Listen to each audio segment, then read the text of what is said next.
Hello and welcome to Josh Plays 40k. Back for another painting tutorial. Tonight I will be painting a Tyranids Termagant in Hive Fleet Leviathan.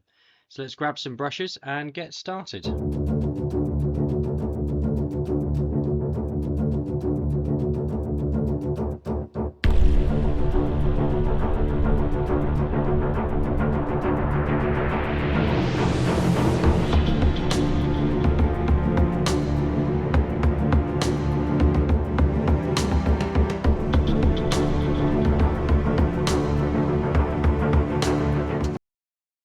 So the first thing you're going to want to do with the model is undercoat it with Carapace white and then add a layer over the top of that of Screaming Skull. This gives it a nice flesh tone to start off with. I have done this with an airbrush. However, if you don't have one, then a couple of coats of Screaming Skull over the Carapace white will give a nice smooth finish. As you'll also see, I have part assembled the models, leaving the gun arm and the holding arm off of it. It makes the gun easier to paint, and also for getting the other parts of the model as well underneath a smoother finish. And as you'll see, the first thing I'm working on here is the purple carapace. For that, I'm using the new contrast paint Leviathan Purple. This is to go over all of the armor plating as you see, as well as the head crest on the top of the model. Now it's important when using this contrast paint not to pool it on too much. Now you're looking just to do each panel bit by bit, and this will give you a nice smooth finish at the end once it's dried.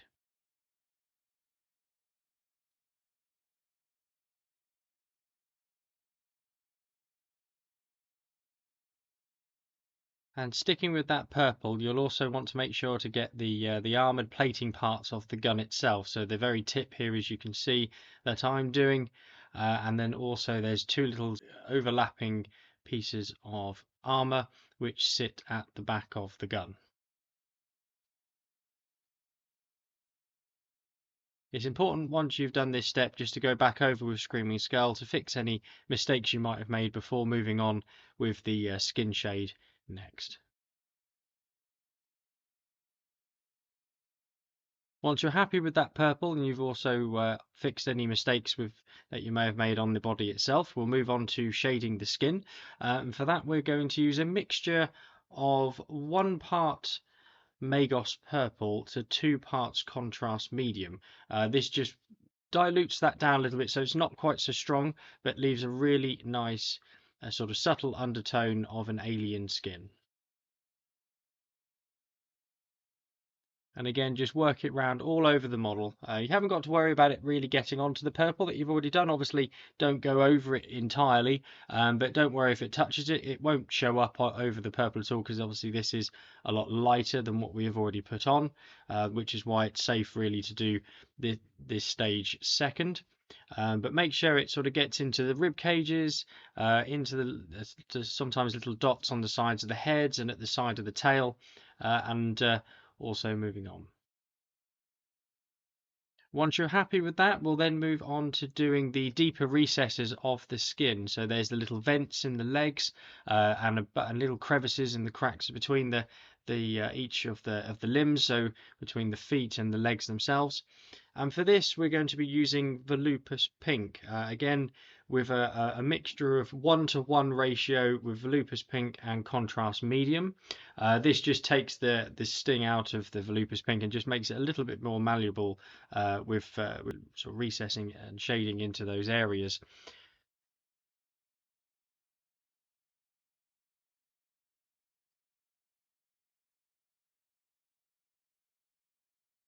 And obviously take your time, use a nice fine pointed brush. Don't have too much on your brush when you're doing this, and that way it won't spill over the skin to what you're doing. If you do make any mistakes, you can just wipe it away with your finger. It won't leave too much staining. And not forgetting to go over the arm that's holding the gun and the other arm as well.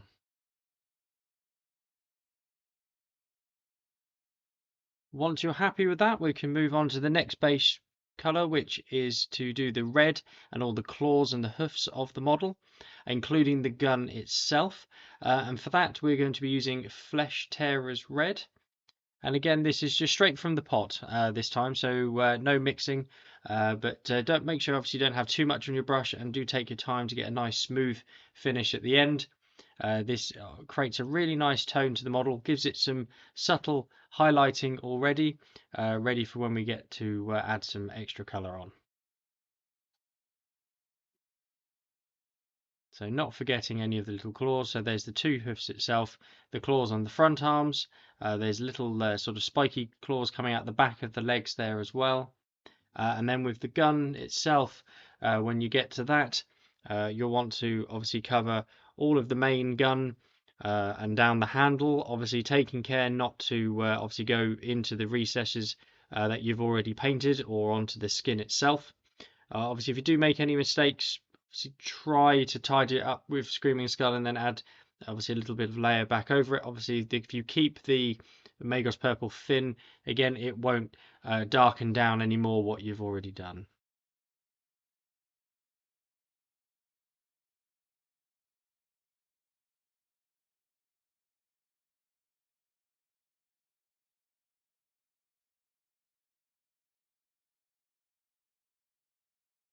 Once you're happy with that red, we'll then move on to highlighting the skin. And for this, we're going to use Pallid Witch Flesh.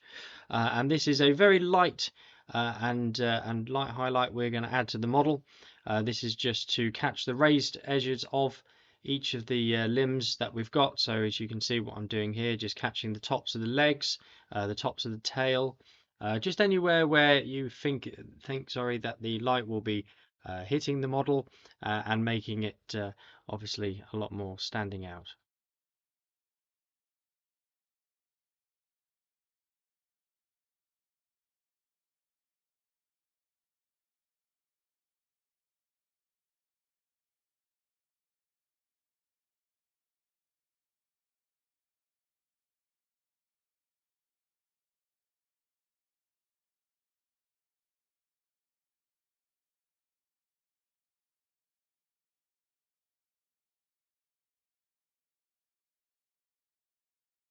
Once you're happy with that skin, you can move on to the next purple highlight. First of all, we're going to start off with Xeros Purple, and we're going to use a sort of feathering motion. As you can see, just sort of working little lines onto each of the armor paneling, making it look like it's a bit more distressed and war-torn at the edge. This is the first of three highlights, and it sort of works up different grades and tones as we go. Next up, after that, we're going to use the next highlight of Gene Stealer Purple. And again, just same sort of motion, but not so big a lines, just keeping it small and towards the edge of each of the armor panels. Obviously working your way straight back through the model, so the head crest and the main body itself, giving that some good gradient to it. Don't worry if the first highlight doesn't show up quite so much, because it is a very similar colour to the Leviathan Purple, but subtly it will be there. And then the third and final highlight of Slanesh Grey. This is a very sparing highlight, so just the very tips of each of the armor plating. Just do little lines again as you can. It's harder on the head crest itself, which is why I'm sort of showing this one, but you are just to keep it obviously at the very, very tips of that. Obviously you can be a little bit more open with the lines on the body to how you want to show it. Once you're happy with that purple, we can move on to highlighting the red. And for this, the first one we're going to use is Wild Rider Red. And this will just add some texture to that. So you're going to work over the edges of each of the hoofs and the claws, sort of working in. You can use a little bit of feathering on the edges of the claws, sorry, not the claws, the hoofs, to obviously make it look like they have also been distressed and running over rough terrain and what have you.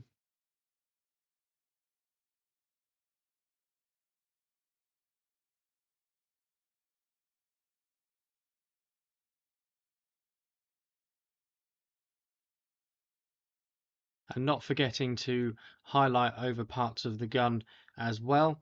So obviously keeping the similar idea of catching the raised edges of the model, and obviously where the light would touch it. This really helps the gun to start to stand out and from the rest of the colours.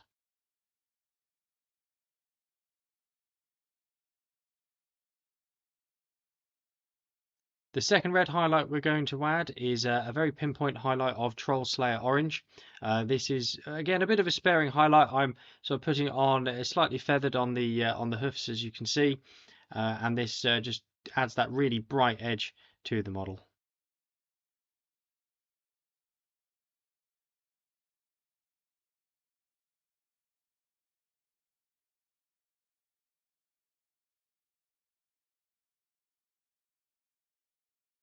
Once you're happy with that, we can move on to the teeth.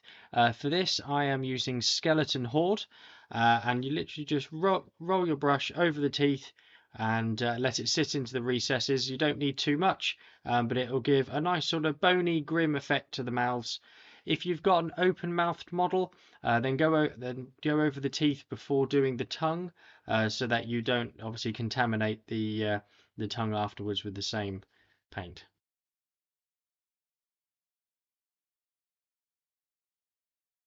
Next up, we're going to be using iodine yellow. Now, we're going to be using this in two different places. First of all, on the gun here for these little eyelets and top parts that you've got there.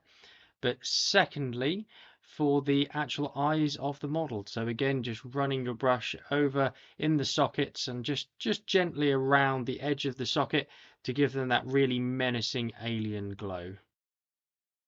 And after that, you'll be ready to put the arms on. Now, I would recommend using super glue to glue the arms into place rather than plastic glue, as this will eat into the paintwork that you've done, whereas super glue will not. It will simply give you a nice strong bond without ruining the hard work that you've put in.